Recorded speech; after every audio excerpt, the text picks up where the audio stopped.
The Dowager Duchess delivered her threat during afternoon tea, surrounded by her daughters and sisters, a united front of aristocratic disapproval. If you persist with this divorce petition, Philippa, we will contest it with every resource at our disposal, she said, her voice cold and precise. The Harrington family does not tolerate scandal, and we will not permit you to drag our name through the courts simply because you find marriage inconvenient. I set down my teacup with controlled calm, though my heart was racing. I am not finding marriage inconvenient, Your Grace. I am escaping a marriage that has become intolerable. Intolerable, the Dowager's eldest daughter, Lady Constance, laughed sharply. You live in one of the finest houses in England. You have every material comfort. Your husband has never struck you or denied you anything. What exactly is intolerable about your situation? Your brother has conducted affairs with at least 5 different women during our 11 years of marriage. He has gambled away significant portions of the estate income. He has made financial decisions that put our children's futures at risk. And when I have attempted to discuss any of these issues, he has dismissed my concerns as female hysteria. Men have affairs, the Dowager said flatly. That is the nature of men. It is not grounds for divorce. Adultery is legally grounds for divorce. I have documentation. Documentation. She said the word like a curse. You have been spying on your own husband, gathering evidence like some sort of investigator. That is deeply inappropriate, Philippa. What is inappropriate is your son's behavior. I am simply ensuring I can prove it in court. The Dowager's youngest sister, Lady Margaret, leaned forward with a sympathetic expression that did not reach her eyes. My dear, I understand you are upset. Marriage can be challenging, but divorce is such a drastic measure. Think of your children. Think of the scandal. Surely it would be better to simply accept the situation and maintain your dignity. My dignity is not maintained by pretending my husband's behavior is acceptable. My dignity is maintained by refusing to tolerate it any longer. If you pursue this divorce, we will fight you, Lady Constance said. We will contest every claim.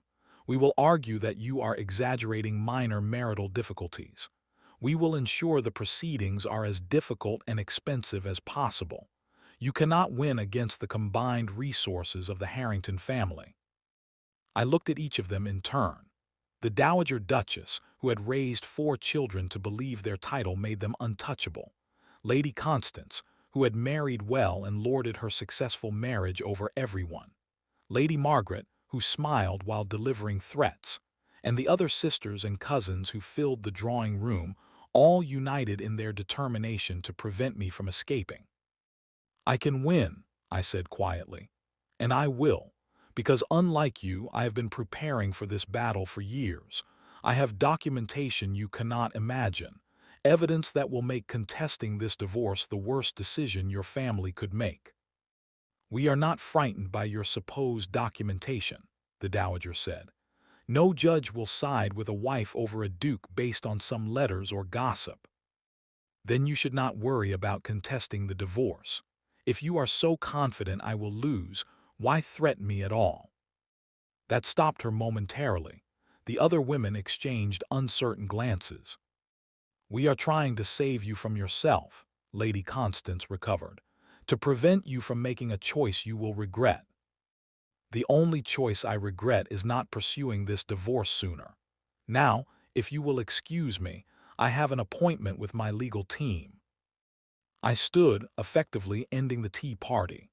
The Dowager looked furious at being dismissed in what was technically her son's house, but she could not argue without appearing petty. As I left the drawing room, I heard Lady Margaret whisper, "She has become quite bold.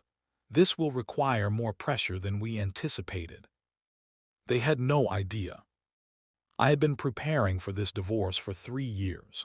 Not 3 weeks or 3 months. 3 years of methodical, careful documentation that would make contesting my petition a catastrophic mistake for the Harrington family. It began the day I discovered my husband's third affair, with an actress named Lily Thornton.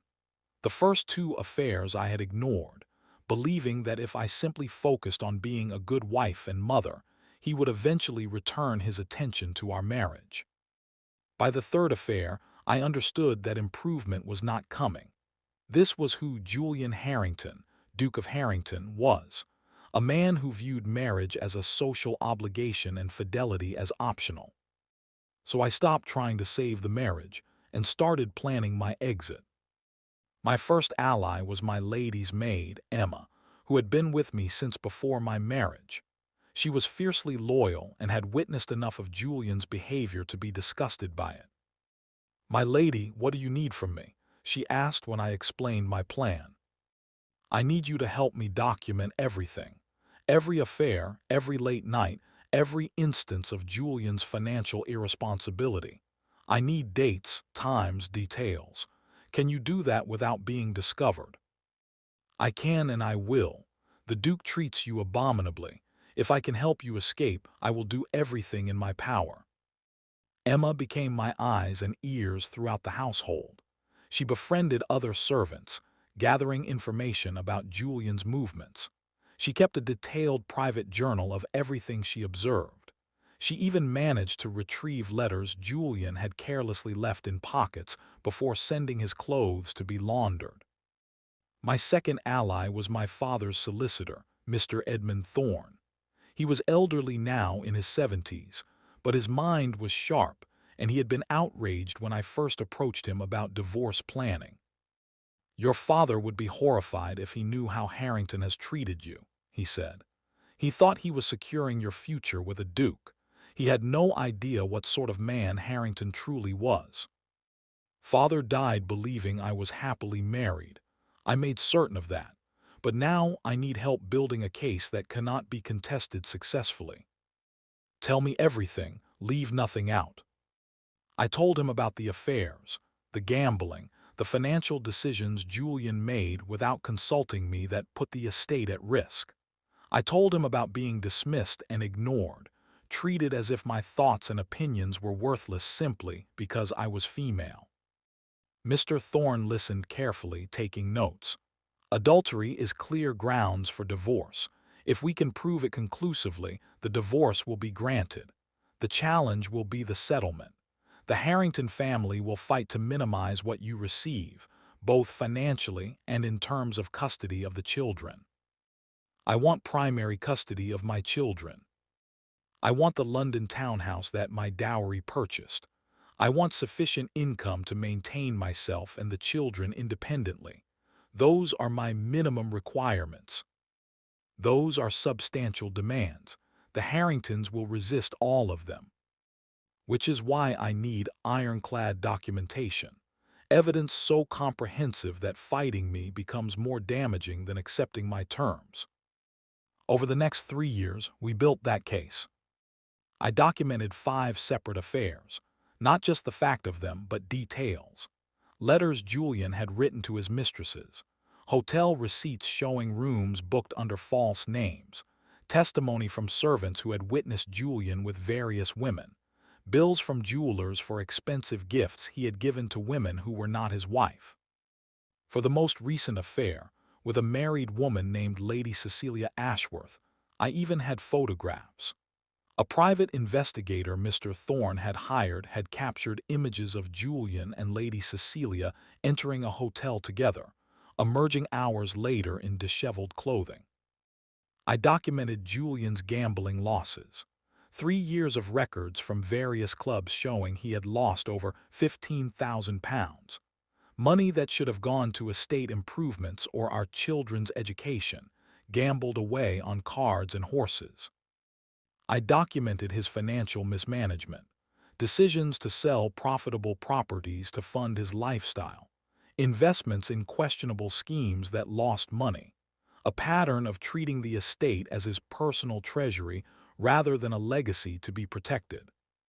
I also documented something more subtle but equally damaging, a comprehensive record of every major decision Julian had made about our household and children without consulting me, schools chosen without my input, servants hired and fired at his whim, social commitments made on my behalf without asking my preference. 1,000 small demonstrations that he viewed me as property to be managed rather than a partner to be respected. Each incident was recorded in my private journal with dates and details. Emma's journal corroborated many entries from a servant's perspective. Mr. Thorne organized everything into legal documentation that could be presented in court.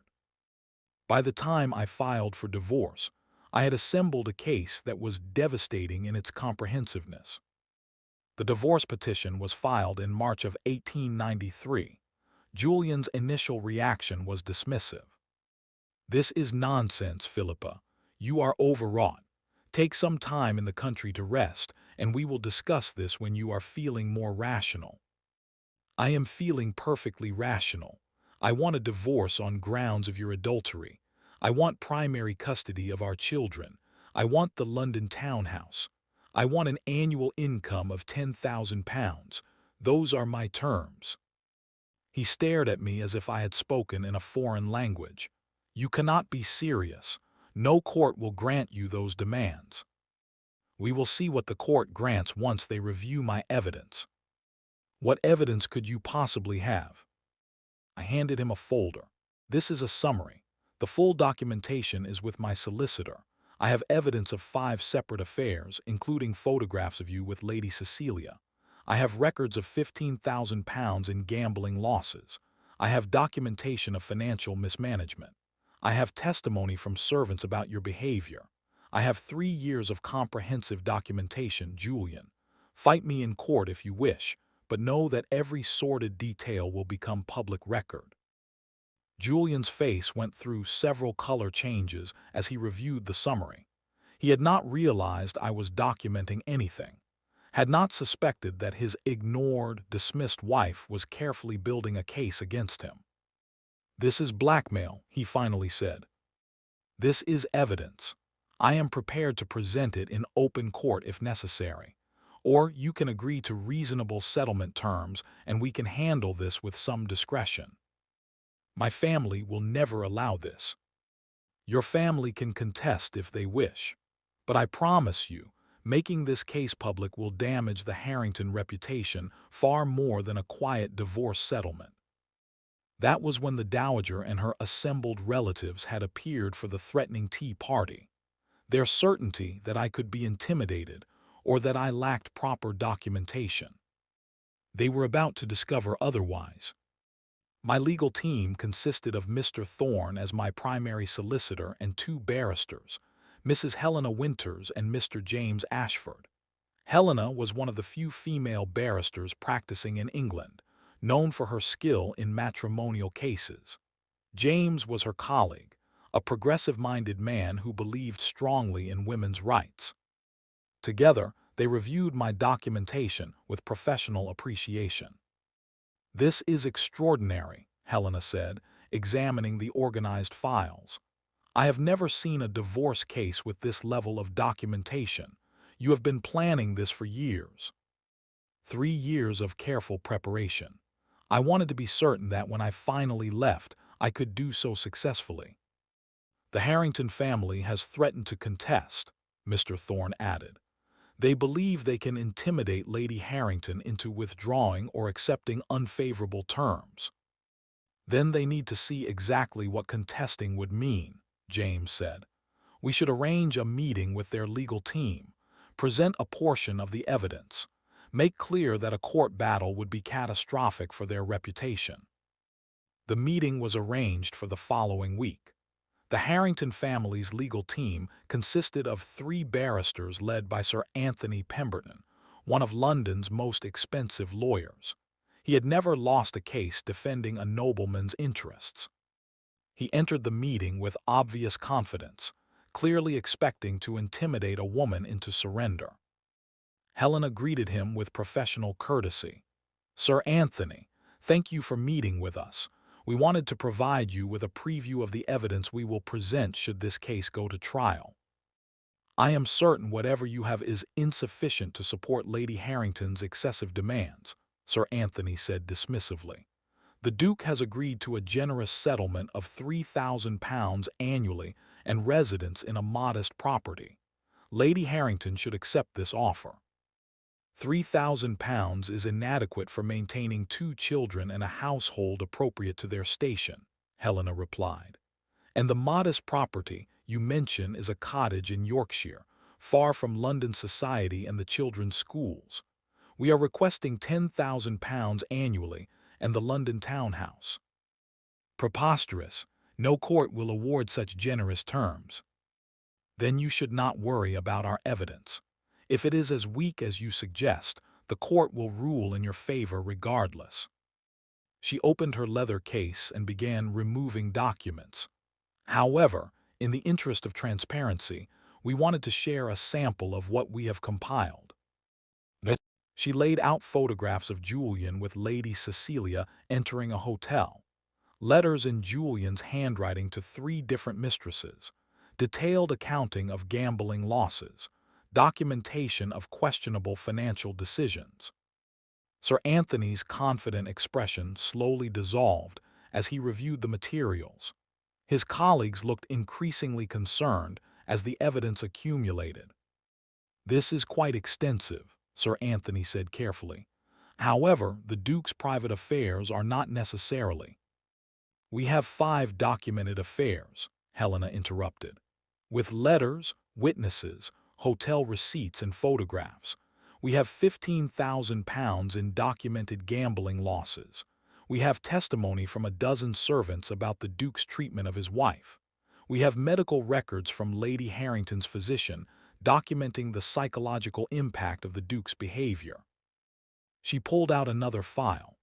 "We also have documentation of every major decision the Duke made about household and children without consulting his wife.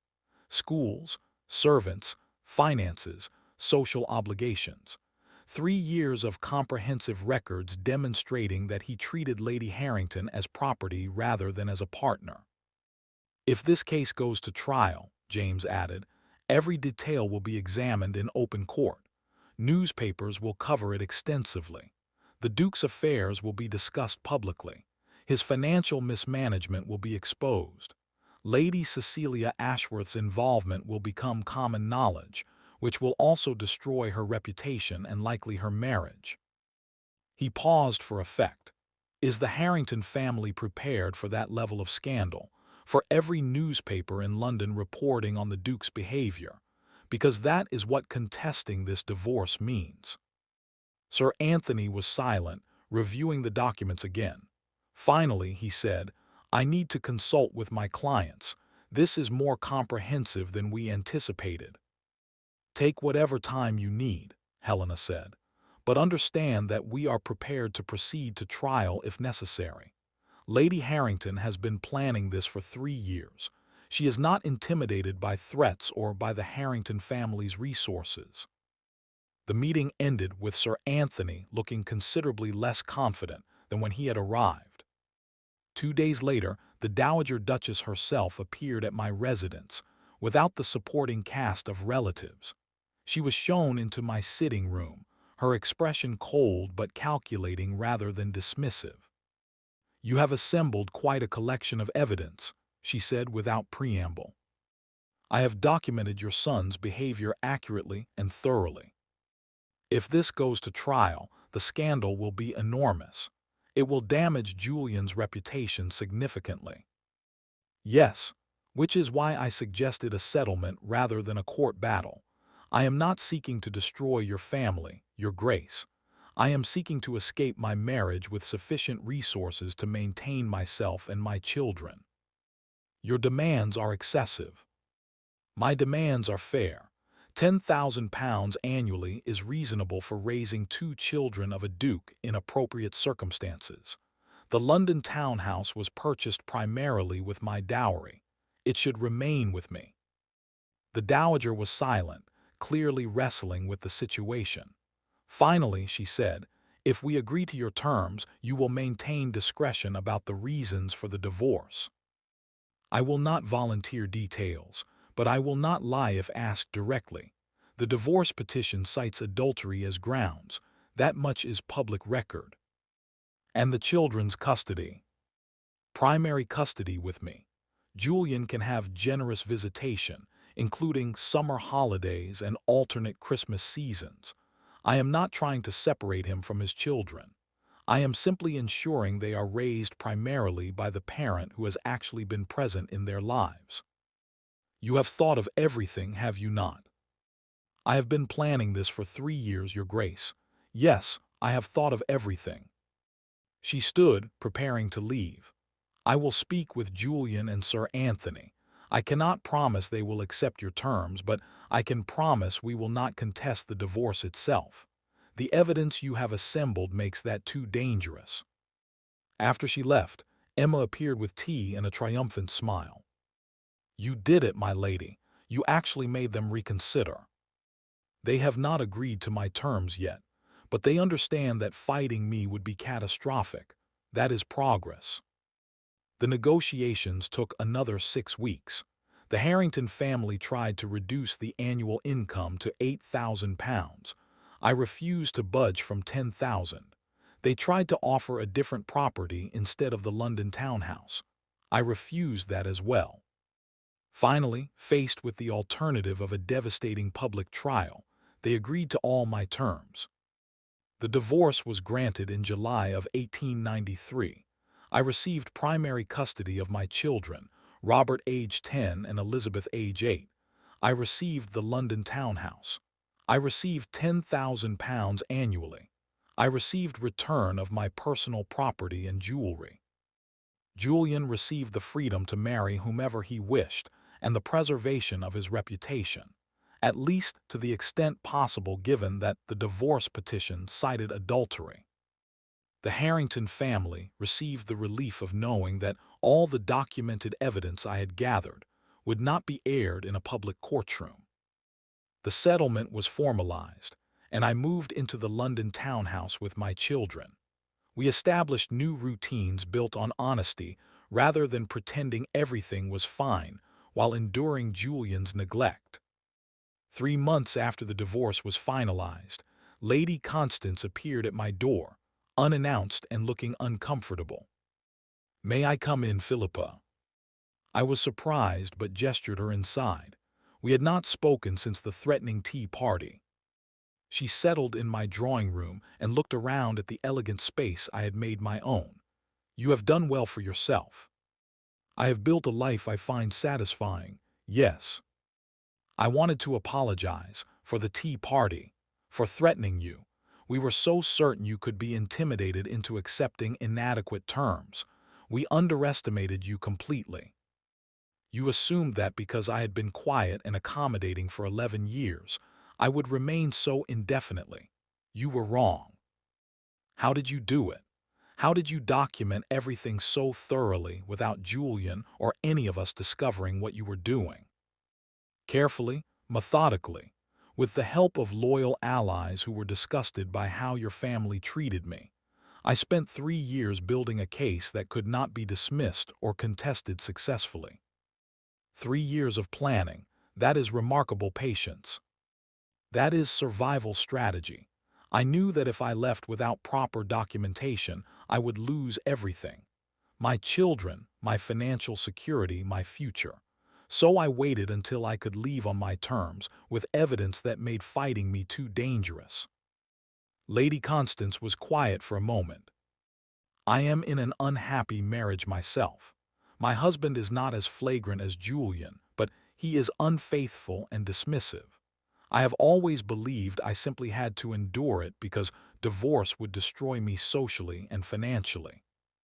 That is what women are taught, that we must endure anything because the alternative is worse. But you proved that is not true. You escaped and you are thriving. Your children are with you. You have financial independence. How did you find the courage?" I stopped accepting that unhappiness was my only option. I started planning an alternative, and I built a case so strong that the alternative became achievable rather than just a fantasy. She stood to leave, then paused. "If I were to seek similar freedom, would you share your approach? Not the specific evidence, but the strategy for building an escape plan." I considered this carefully. If you are genuinely seeking to escape an intolerable situation, yes, I would help. but understand that it requires patience, years of careful documentation, absolute discretion, and the courage to eventually use what you have gathered. I understand, and I am prepared to be patient if it means eventual freedom. We spent the next hour discussing documentation strategies, the importance of loyal allies, the necessity of proper legal representation. I shared the framework I had used, adapted to her specific circumstances. After she left, Emma said, "You are helping her escape the same family that tried to destroy you." Lady Constance is not responsible for her mother's actions.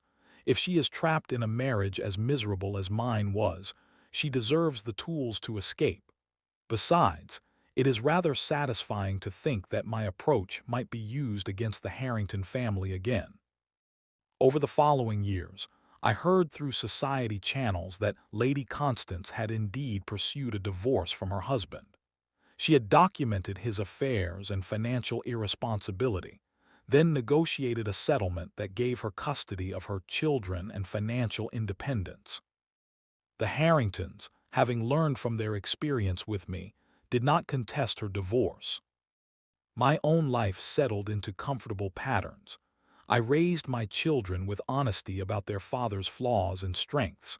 I pursued interests I had neglected during my marriage. I made genuine friendships based on mutual respect rather than social obligation. I also became an informal advisor to other women seeking to leave unhappy marriages. Word spread that the former Duchess of Harrington had successfully escaped with her children and her dignity intact. Women began seeking my counsel. I helped them understand documentation strategies, connected them with sympathetic barristers, provided moral support through difficult proceedings. Not all of them succeeded, but many did, and each successful escape validated my belief that women were not powerless even in situations designed to keep them trapped. 10 years after my divorce, I attended a lecture on women's property rights where Helena Winters was speaking. Afterward, we shared tea and reminisced about my case. "You know what made your case exceptional," Helena said. "Not just the documentation, though that was extraordinary, but your patience. You spent 3 years preparing rather than reacting emotionally. That patience gave you power." I was frightened the entire time. Frightened that Julian would discover what I was doing. Frightened that I would lose my courage. Frightened that even with all the documentation, I would still lose. But you did it anyway. That is the definition of courage, acting despite fear. I did it because I knew that staying in that marriage would slowly destroy me. Fear of divorce was less powerful than fear of spending the rest of my life being invisible and dismissed. That is why I remember your case so vividly. It demonstrated that comprehensive preparation can overcome even significant power imbalances. The Harrington family had wealth, title, and social position. You had documentation and determination. Documentation won. 15 years after my divorce, my daughter Elizabeth got married to a kind man who respected her intelligence and valued her opinions. At the wedding, she pulled me aside. "Thank you for showing me that women do not have to accept mistreatment, that we have the power to change our circumstances if we are patient and strategic. I hope you never need to use those lessons. I hope your marriage is everything mine was not. But knowing I could escape if I needed to, that gives me confidence to be honest about my needs. I am not afraid to speak up because I know silence is not my only option." That, I thought, was perhaps the most valuable legacy of my divorce. Not just my own escape, but the example it provided that escape was possible. 20 years after my divorce, I sat in my comfortable study in the London townhouse that was legally mine, reviewing correspondence from women seeking advice on leaving unhappy marriages. The Harrington family had threatened to contest my divorce, confident that their resources and position would overwhelm any case I could build. My documentation had made them reconsider.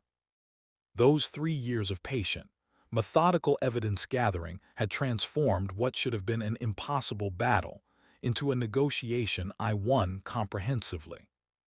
I had not just escaped. I had escaped on my terms, with my children and my financial security intact. And I had demonstrated to other women that such escapes were possible, that power imbalances could be overcome through preparation and determination. That documentation was a weapon that could protect the seemingly powerless. The Harringtons had learned that lesson the hard way. And the dozens of women I had helped over the years had learned it too. Patience, documentation, strategic planning, these were the tools that turned impossible situations into achievable escapes. And the threat of contesting, when met with comprehensive evidence, became empty words rather than actual obstacles. I had proved that. Others had followed my example. And the pattern continued, one carefully documented case at a time. Did Philippa's 3 years of strategic preparation inspire you? Like this video if you believe patience and documentation are more powerful than immediate confrontation. Comment below. Would you have had the patience to document for 3 years? What would you have said to the Dowager Duchess? Subscribe for more stories of women who turned patience into power and documentation into freedom. Share with anyone who needs to know that escape from impossible situations requires preparation, not just courage. Hit that notification bell for more tales of strategic divorces, comprehensive documentation, and the satisfaction of making powerful families reconsider their threats.